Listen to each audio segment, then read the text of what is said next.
내게 맡기신 것이라고 하는 제목으로 하나님의 말씀을 전하려고 합니다. 같이 두 번 읽어볼까요? 내게 맡기신 것, 내게 맡기신 것. 디도서입니다. 디도서. 디도서는 디모데 전서와 후서와 디도서를 목회서신이라 그렇게 말합니다. 목회자들이 간직해야 할 것들, 목회의 매뉴얼, 목회자가 어떤 자세로 임해야 하는지에 대한 그 말씀을 편지 형식으로 기록한 것이 디도서입니다. 학자들은 사도 바울이 AD 65년경에 로마에서 그는 순교를 당했다고 말합니다.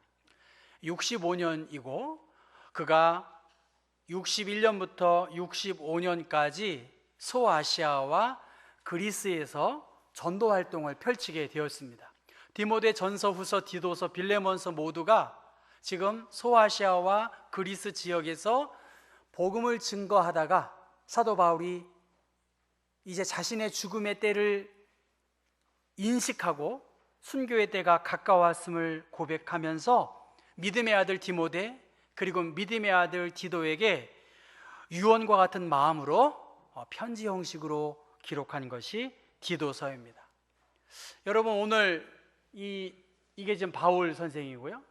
이 바울이 1절부터 4절까지 인사를 통해서 믿음의 아들 디도에게 이제 그레데에 가서 복음을 증거하라고, 그리고 이 거짓 교사들을 물리치고 바른 진리의 교리 안에서 하나님의 복음을 증거하라, 그렇게 말씀을 주셨습니다. 그런데 특별히 오늘 본문의 말씀은 사도 바울은 어떤 정체성을 가지고 하나님의 일을 했는지 분명히 밝혀주고 있습니다. 본문 성경을 다시 한번 보시면 그는 나는 하나님의 종이다, 나는 그리스도의 사도다, 나의 사도된 것은 하나님께로부터 이 사도로 부름을 받았다라고 말씀하시면서 1장 1절에 그렇게 말합니다. 하나님이 택하신 자들의 믿음과 경건함에 속한 진리의 지식과 영생의 소망을 위함이다. 내가 사도로 하나님의 부름을 받았고 하나님께서 나에게 맡겨주신 것은 믿음과 또 경건함에 속한 진리의 지식과 영생에 대한 소망을 인함이다, 그렇게 말합니다. 이것을 세번역 성경으로 풀어서 쓴다면 나 바울은 하나님의 택하심을 받은 사람들의 무엇을 일깨워 준다는 거죠? 믿음을 일깨워 주는 거예요. 무엇을 일깨워 준다고요? 믿음을 일깨워 주기 위해서 하나님이 나를 사도로 부르셨다. 그 다음에 뭐죠?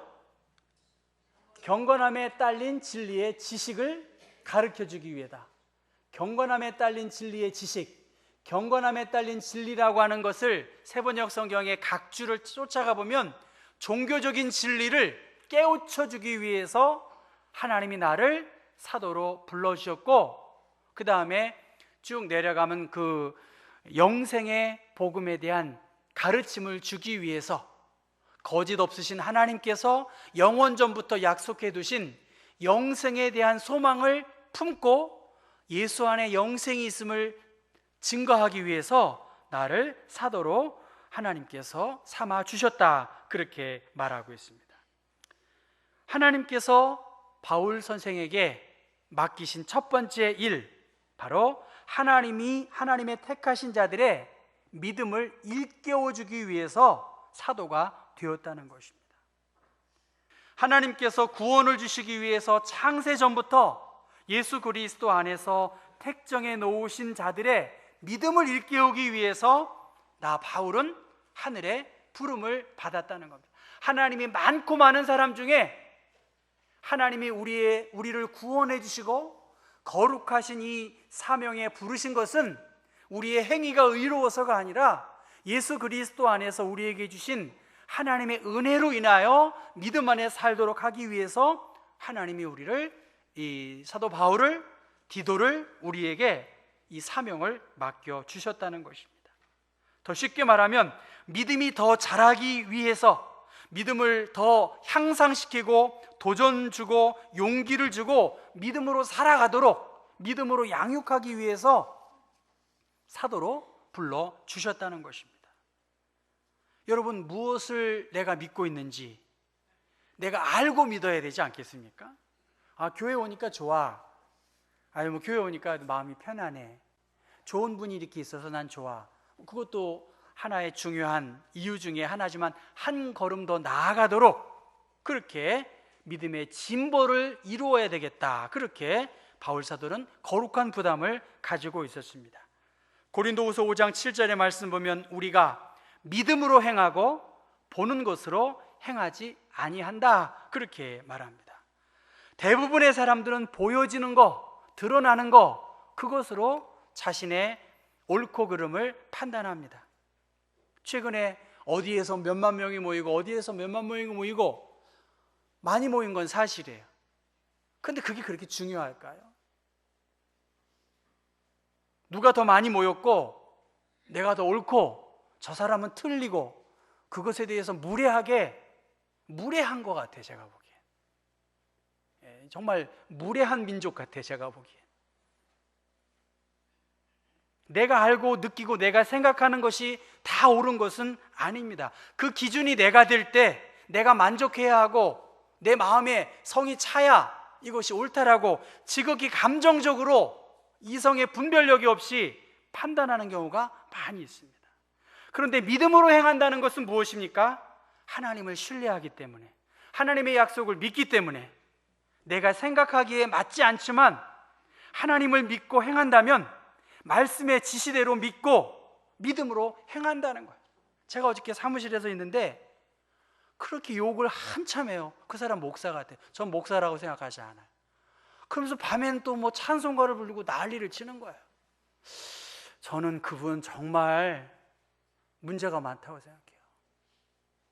옳고 그름을 떠나서 분명히 자기의 주의 주장은 펼칠 수 있지만 그렇게 함부로 쌍욕을 하면서 할렐루야 아멘하고 그걸 아멘하고 따라하는 사람들은 전 정말 이해가 안 가요. 분별력이 없어요. 냉정하게 무엇이 옳고 어떻게 가야 할지를 잠잠히 생각해 봐야 돼요. 믿음으로 행하지 않고 보여지는 것으로 선전선동을 하고 있고 믿는 사람들조차 나뉘어져 있고 그렇게 가고 있다고 봐요. 그건 거기든 여기든 전 동일하다고 봅니다. 하나님의 말씀에 지시를 받고 믿음에 의해서 옳게 생각하는 것, 믿음이 없이는 하나님을 기쁘시게 할 수 없다는 그 말씀처럼 우리가 믿음으로 행하는 것, 이것이 주님이 원하시는 뜻이다라고 격려하고 도전을 주기 위해서 바울은 그렇게 하나님의 일들을 감당했다는 것입니다. 아브라함은 자신에게 여러 약속들이 지연된 것에 대하여 연약한 행동도 있었지만 궁극적으로 그의 믿음은 점점 더 견고해졌음을 볼 수가 있고 그 신앙의 열매를 통해서 하나님께 영광을 돌렸습니다.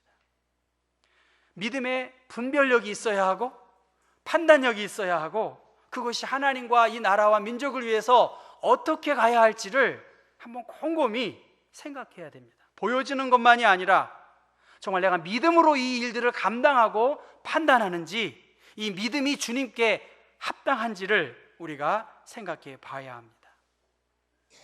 두 번째는 경건함에 속한 진리의 지식을 깨우쳐주기 위해서 하나님께서 나에게 이 사명을 맡겨주셨다 말합니다. 종교적인 진리를 깨우쳐주기 위해서 내가 사도가 되었다는 것입니다.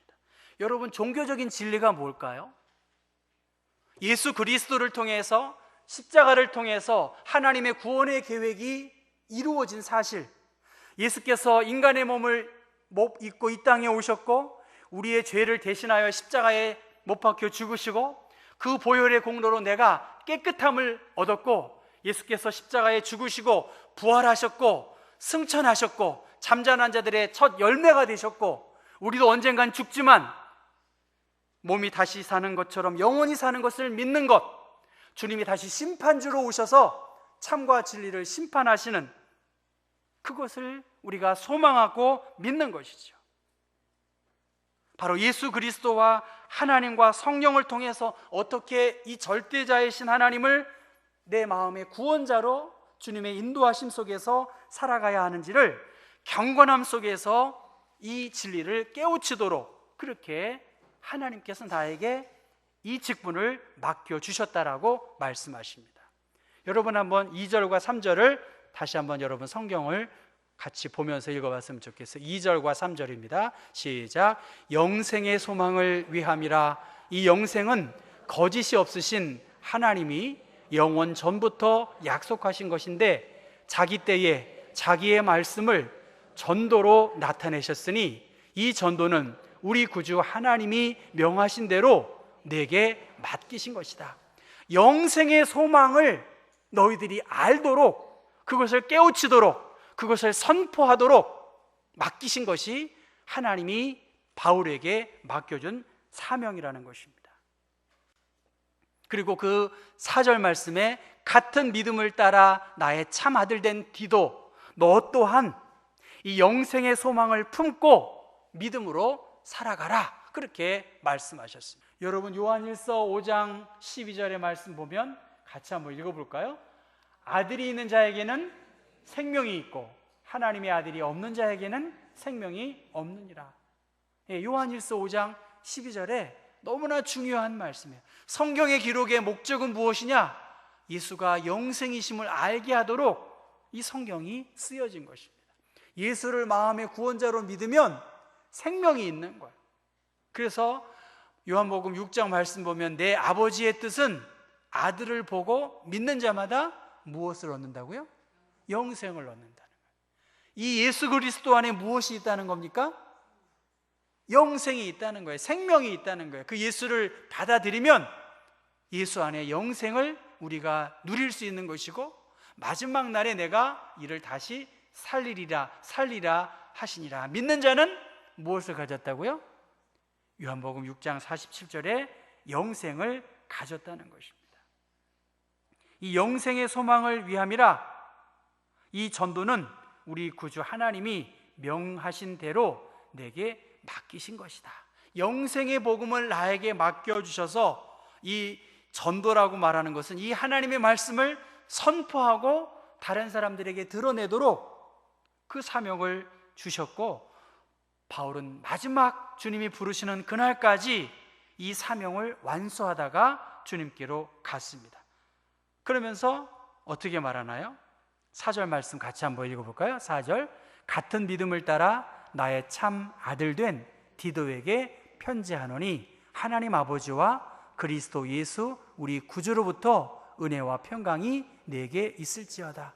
이 구원의 복음, 이 영생의 복음, 이 믿음, 이 종교적인 진리를 믿음의 아들 디모데에게 위임해 준 거예요. 나는 이제 하나님께로 가니 네가 나머지 일들을 감당해라. 이 영생의 소망, 이 전도를 통해서 열매 맺는 전도자의 삶을 디도 네가 감당해라. 그렇기 때문에 전도는 우리 구주 하나님이 명령하신, 나에게 명령하신 그러한 가장 귀한 사명이라는 거예요. 여러분 어떻게 전도해야 할까요? 어렵습니다. 예수 잘 믿자고 그렇게 우리가 주변에 있는 사람들에게 말할 수 있고, 바로 바울은 예수를 그리스도로 증거하는 일에 자신의 삶의 가치를 부여했고 제자된 사명을 충성스럽게 끝까지 감당한 그러한 아름다운 삶을 살았습니다. 여러분, 저는 이 설교를 준비하면서 이분이 누군지 아마 모르실 거예요. 오래된 이야기라. 이분이 뭘 바라보고 있나요? 위조 지폐. 혹시 센스가 있으세요? 저분이 돈을 돋보기로 막 보고 있습니다. 그리고 참 이거 있으면 얼마나 좋을까요? 예, 서태석이라고 하는 분이신데, 이분은 중학교를 중퇴했다고 합니다. 그런데 우연히 이분이 카츄샤 병과의 보직을 받게 되어서 미 7사단의 격리 담당 카츄샤 병으로 근무를 하게 되었다고 합니다. 그러면서 처음 이 달러를, 격리 담당이니까 달러를 처음으로 경험을 했는데, 돈을 이렇게 보다 보니까 좀 이상하다 하는 어떤 위조 지폐를 발견하게 되었다고 합니다. 그리고 이 격리 담당 장교가 미국으로 돌아가기 전에 위조 지폐 판별의 노하우를 가르쳐 줬다는 거예요. 그러니까 여러분, 특별히 배운 것도 많지 않고 갖고 있는 것도 많지 않은데, 이 사람은 무엇에 관해서는 일가견이 있는 거예요? 진짜냐 가짜냐, 이 달러가 진짜냐 가짜냐에 대한 이 판별력이 굉장히 뛰어났다고 합니다. 한국의 외환은행이 67년에 세워졌다고 하는데 3년 뒤에 군대를 제대한 후 외환은행에 가서 무조건 찾아갔대요. 내가 어떤 일을 해도 좋으니 돈을 쉐는 일을 좀 맡겨달라고 그렇게 했다는 겁니다. 정규직이 아닌 비정규직으로 정규 직원의 뒤에서 심부름 일을 하면서 그는 돈을 세는 일을 그렇게 했다고 합니다. 근데 그 즈음에 미국 연방준비은행에서, 이 외환은행에서 200만 달러를 사들였다고 합니다. 200만 달러. 그것을 5개의 자루에 실린 그 200만 달러를 서울시경 간부와 미국 측 은행 이사 그리고 FBI 관계자들이 이 돈을 주고받는 자리에 이 사람이 같이 갔다는 거예요. 돈을 누가 들었을까요? 저 사람이 들었겠죠. 임시직이니까. 그런데 5개를 다 드는데 하나가 가볍더라는 거예요. 그럼 어떻게 됐을까요? 뭔가 이상한 거죠. 이 사람의 신분은 지금 임시직이에요. 임시직. 언제 잘릴지도 모르고 정규 직원도 아닌데, 여러분 어떻게 미국 연방 FBI의 관계자 혹은 미국 측 은행 이사, 서울시 경찰의 어떤 간부와 함께 이걸 가짜라고 말할 수 있겠어요? 그러나 이것에 대해서 문제 제기를 해가지고 정말 그 돈자루를 뜯어보니까 종이 뭉치밖에 없다는 거예요. 하나가. 알고 봤더니 마약 밀매단이 이 운송 과정의 용역 회사를 매수해서 돈을 바꿔치기 해가지고 이 돈을 이 마피아에 넘겨준 사실을 밝혀낸 거예요. 공은 누가 받았나요? 이분이, 이 서태석이라고 하는 분이 이 공로를 인정받아서 4년 만에 정식 직원이 된 거예요. 거기에서 끝났을까요? 그냥 행운으로 끝나지 않았겠죠, 이야기가. 하여튼 그 이후에 이 사람은 FBI의 능력을 능가할 만큼 위조 지폐 감식자로 계속해서 자신의 맡겨진 책임감을 잘 감당했다는 것입니다. 여러분, 무엇이 저 서태석이라는 저 사람을 저렇게 높은 자리에 오르게 했을까? 책임감입니다. 책임감. 자신이 맡은 일에 책임감을 가지고 열심을 다한 것, 그것이 저 서태석이라고 하는 사람입니다. 여러분, 책임감의 반대는 뭐죠? 무책임한 거예요. 불성실한 거예요. 책임감은 뭡니까? 해야 할 일을 어떻게 하는 거예요? 끝까지 해내는 거예요. 끝까지. 사도 바울은 지금 뭐예요? 책임감을 가졌다는 거예요. 믿음을 증진시키고 종교적 진리를 증진시키고 영생에 대한 소망을 묻 영혼들에게 가르치는 일들의 책임감을 끝까지 감당했다는 거예요. 전 지금 오늘 설교를 뭘 말하는 거예요? 예수를 믿어도 끝까지 잘 믿고 직분자로서 해야 할 일을 끝까지 잘 해내는 것, 주어진 시간 그리고 주어진 방법에서 나에게 맡겨진 일들을 완수하는 것, 맡아서 해야 할 임무나 의무를 굉장히 중하게 여기는 거예요. 중하게 여기는 거. 여러분, 하나님께서 나에게 맡겨주시고 위임하신 것을 중하게 여겨야죠. 생명도 중하게 여기고 믿음도 소중하게 여겨야겠죠. 그래서 바울 선생은 내가 선한 싸움을 싸우고 나의 달려갈 길을 마치고 그는 믿음을 지켰다, 그렇게 말합니다. 이제는 나를 위하여 의의 면류관이 예비되었으므로 의로우신 재판장이신 주님께서 그날에 그것을, 이 면류관을 나에게 주실 것이고 나뿐만이 아니라 주님께서 나타나시기를 사모하는 모든 사람에게 주실 것이라고 말씀했습니다. 바울은 마지막까지 자신에게 맡겨진 해야 할 일들을 끝까지 해냈다는 거예요. 여러분, 특별히 바울 사도는 자기가 하나님께로부터 받은 그 사명을 중요하게 생각했다는 것입니다. 여러분 어떻습니까? 하나님께서 나에게 맡겨주신 중요한 일, 가장 소중한 일, 여러분 생명보다 더 소중한 것이 어디 있겠어요? 솔직히 생명 떠나면 아무것도 아닌 거예요. 병원 가보십시오. 그 사람의 생명이 있는 것과 생명이 없는 것, 엄청난 차이가 있습니다. 적어도 바울 선생은 생명을 살리는 일, 한 영혼을 주님께로 인도하는 일에 대한 막중한 책임감, 그러한 소명을 가지고 성도들의 믿음을 증진시키고 경건한 믿음의 생활을 살도록 격려하고 격려해서 예수 안에 영생의 소망이 있음을, 그 예수를 통하여 구원의 길이 열렸음을 증거했다는 것입니다. 저는 가끔 설교하면서도 제 스스로에게 묻습니다. 한 목사, 너는 진심으로 그 말을 믿고 있느냐? 그렇게 생각이 돼요. 또 여러분에게도 그렇습니다. 우리가 가장 소중하게 생명처럼 여겨야 할 이 복음의 진리, 아들이 있는 자에게는 생명이 있고 하나님의 아들이 없는 자에게는 생명이 없다.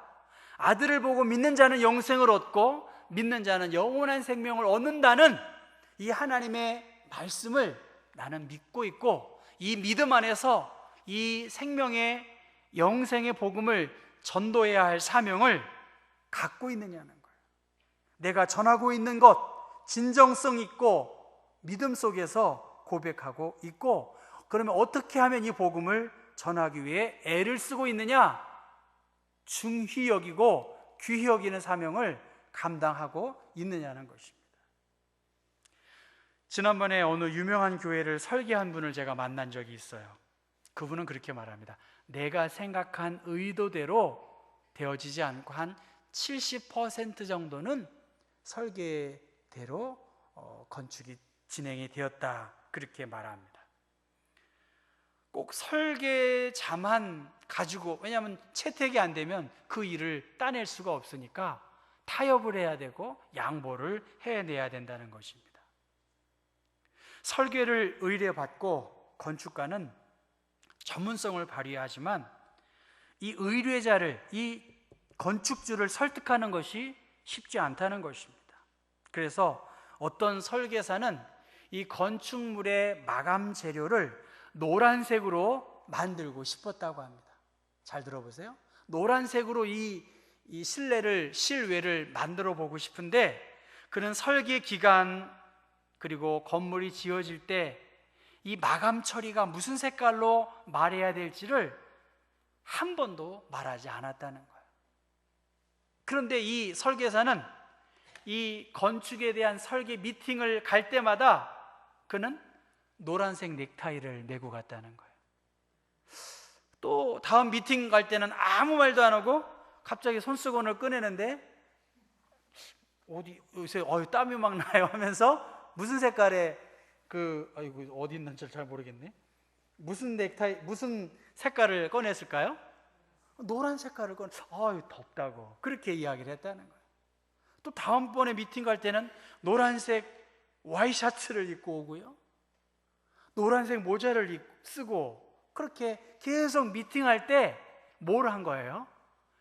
노란색에 대한 이미지를 계속해서 심어줬다는 거예요. 그리고 이제 외장 재료를 결정할 그 시간 즈음에 건축사가 넌지시 말합니다. 이 건물이 좀 돋보이게 해야 할 색깔이 어떤 것이 좋을까요? 이렇게 건축주한테 물어봤더니 건축주가 뭐라고 그랬을까요? 노란 거로 한 거로 결정한 거 아니냐고 그렇게 고단수의 머리를 써서 이 건축주를 세뇌시킨 거겠죠. 좋은 의미로. 그렇게 해가지고 말이 필요 없는 설득의 그 기술을 발휘했다는 것입니다. 그러니까 바울 선생은 복음을 증거하기 위해서 무대뽀로 그냥 땅끝까지로 복음만 증거한 것이 아니라 그의 경험과 학식과 열정이 하나님을 드러내기 위한 설득의 기술을 다 발휘해서 믿음을 일깨우고 경건함에 딸린 진리의 지식을 깨우쳐 주시기 위해서 그는 끊임없이 노력했다는 것입니다. 복음을 증거하는 일에도 훈련이 필요하고 준비가 필요하고 기도가 필요합니다. 생명을 살리는 일, 그 일을 위해서는 투자가 필요합니다. 시간도 필요하고 마음도 필요하고 물질도 필요하다는 것이죠. 여러분, 누군가를 설득시키기 위해서는 무엇이 있어야 되겠어요? 자신감이 있어야 되겠어요. 누군가에게 복음을 증거하기 위해서는 저 사람이 예수 그리스도로 인하여 소망 가운데 살아가고 있구나, 저 경복교회가 소망이 있는 교회구나, 저 경복교회가 진정성이 있고 복음 앞에 감동을 주는 교회구나, 이런 감동이 있어야 한 생명이 주님께로 돌아오는 것이지 전도가 결코 쉽지 않습니다. 제가 1년 반 정도를 되돌아보니까 새로 등록한 분보다 하나님께로 간 분들이 더 많은 거예요. 우리 경복교회에. 제가 무슨 생각을 갖고 있겠어요? 하나님께서 우리 경복교회와 교우들에게 맡기신 일이 무엇일까? 경복교회는 64년 동안 무슨 일을 했고 어떤 일들을 했었는가? 65주년을 준비하면서 미래를 내다보고 어떤 마음의 자세로 이 공동체를 세워야 할까 생각해 봐야 되겠죠. 우리 어린이들과 청소년들, 이들을 위해 어떤 마음을 가지고 있는가? 교회가 노령화되고 있는 이 때에 이 노인들을 위해서 내게 맡겨주신 일이 무엇일까? 어떤 마음의 자세를 가지고 이 교회를 새롭게 해야 될까 생각해 봐야 합니다. 오늘 우리들은 전도에 대한 부분만 말하려고 하는 것이 아닙니다. 모든 신앙생활의 결정은 전도하는 거예요, 여러분. 말이 필요 없어요. 성경을 아무리 많이 읽고 기도를 아무리 많이 하고 아무리 많은 헌신을 해도 결국은 한 생명을 주님께로 인도하는 그 일이 모든 것이다. 전도보다 더 앞설 수 있는 일이 없어요. 성가대도 마찬가지고 구역회도 마찬가지고 신도회도 마찬가지고 노래 좀 못하면 어때요? 솔직히 노래 좀 못하면 어때요? 한 생명을 그리스도께로 인도하는 그 일을 위하여 우리 신도회와 구역회와 모든 것이 마음을 모아야 돼. 그것을 위해서 사도 바울은 그 부르심 때문에 그 맡겨진 사명을 끝까지 감수했습니다. 내게 맡기신 것이 무엇이냐? 예배가 풍성해야 되겠죠. 또 교육을 받아야 되겠죠. 같이 배워나가는 거죠. 경복교회에 배움이 있어야 되겠어요. 예배가 더 회복이 되어야 하고 친교가 더 회복이 되어야 되겠죠. 또 봉사하는 것, 그리고 전도하는 거예요. 여러분, 멀리 전도할 거 없어요. 저는 그렇게 생각합니다. 가까운 곳부터, 주변부터 조금씩 전도하는 일, 여러분 예배자로 책임 있게 쓴다면, 배움의 자리에 책임 있게 쓰고 친교와 봉사와 전도하는 일에 책임 있게 우리가 선다고 한다면 그것이 바로 내게 맡기신 책임을 잘 감당하는 것입니다. 오늘 3절 말씀 끝부분에 보면 현대어 성경으로 그렇게 말해요. 가장 적절한 시기를 택하셔서 이 복음을 계시하고 이것을 모든 사람에게 전할 특권을 내게 주셨다, 그렇게 말합니다. 특권입니다. 여러분, 복음을 증거하고 생명을 살릴 수 있는 것은 하나님께서 바울에게, 디도에게, 또 나에게 주신 특권이라는 것입니다. 오늘이라고 하는 이 시간을 우리에게 주신 것은 하나님의 선물이고, 경복 동선이라고 하는 이 신교동 언덕에 세워진 하나님의 교회를 하나님이 우리에게 맡겨주셨고 우리에게 기회를 주신 것은 하나님이 우리에게 주신 특권입니다.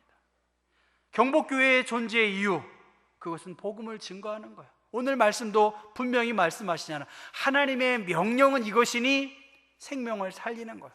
하나님의 명령은 이 하나님의 명령의 부름 앞에 책임감 있게 감당하는 것입니다.